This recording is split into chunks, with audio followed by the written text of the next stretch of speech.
भीष्म पर्व की कहानी महाभारत के एक बहुत ही महत्वपूर्ण हिस्से को दर्शाती है, जिसमें कई प्रमुख घटनाएं घटित होती हैं। इसे समझने के लिए हम इसे चरणबद्ध तरीके से देखेंगे। युद्ध की शुरुआत और युधिष्ठिर की चिंता। महाभारत का युद्ध कुरुक्षेत्र में पांडवों और कौरवों के बीच होता है। इस युद्ध में युधिष्ठिर को अपनी सेना की पराजय की चिंता होती है। उनके सैनिकों में भय और निराशा छा जाती है, क्योंकि कौरवों की सेना अधिक शक्तिशाली लगती है। संजय, जो अंधे राजा धृतराष्ट्र के सलाहकार हैं, युद्ध के मैदान से यह सब देखकर राजा को बताते हैं। अर्जुन का आंतरिक संघर्ष। युद्ध शुरू होने से पहले अर्जुन को अपनी दया और सहानुभूति महसूस होती है, क्योंकि उन्हें अपने ही परिवार, गुरुओं और मित्रों के खिलाफ युद्ध करना पड़ रहा है। अर्जुन का मन लड़ाई करने से पीछे हटता है। अर्जुन के मन में यह सवाल उठता है कि क्या अपने ही लोगों को मारना सही है। यहाँ पर कृष्ण अर्जुन के सारथी और मार्गदर्शक के रूप में उसे समझाते हैं। कृष्ण उसे बताते हैं कि वह अपना कर्तव्य निभाए और यह सोचें कि एक योद्धा का धर्म युद्ध करना है।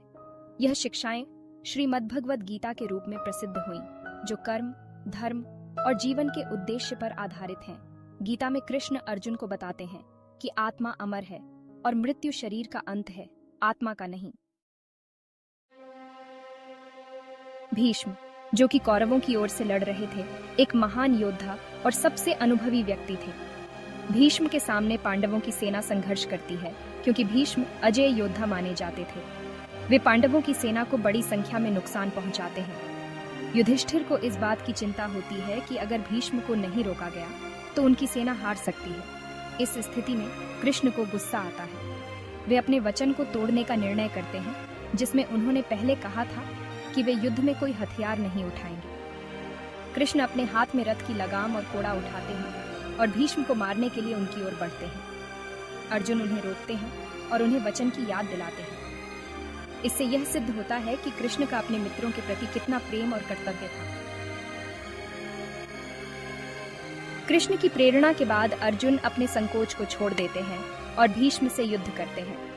अर्जुन शिखंडी को भीष्म के सामने लाते हैं। भीष्म, जो कि अपने प्रतिज्ञा में बंधे हुए थे कि वे किसी स्त्री पर हथियार नहीं उठाएंगे, शिखंडी को देख अपना शस्त्र नीचे रख देते हैं, क्योंकि शिखंडी का जन्म स्त्री के रूप में हुआ था। इस अवसर का लाभ उठाते हुए अर्जुन अपने सबसे तीखे बाणों से भीष्म पर वार करते हैं और उन्हें घायल कर देते हैं। भीष्म घायल होकर तीरों की शैया पर गिर जाते हैं। यह एक ऐतिहासिक दृश्य बन जाता है, जहां एक महान योद्धा अपने सिद्धांतों और प्रतिज्ञाओं का पालन करते हुए गिरता है। भीष्म ने अपनी मृत्यु का समय खुद चुना, क्योंकि उन्होंने वरदान पाया था कि वे अपनी इच्छा से मृत्यु प्राप्त कर सकते थे। कर्म का महत्व।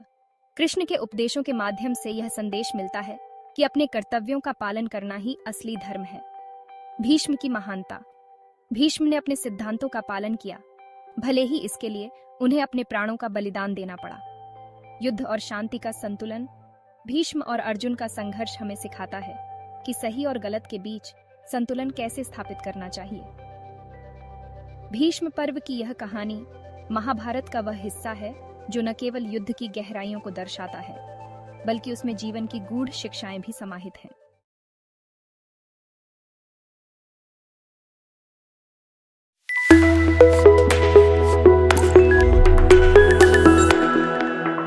The Teaching Troops.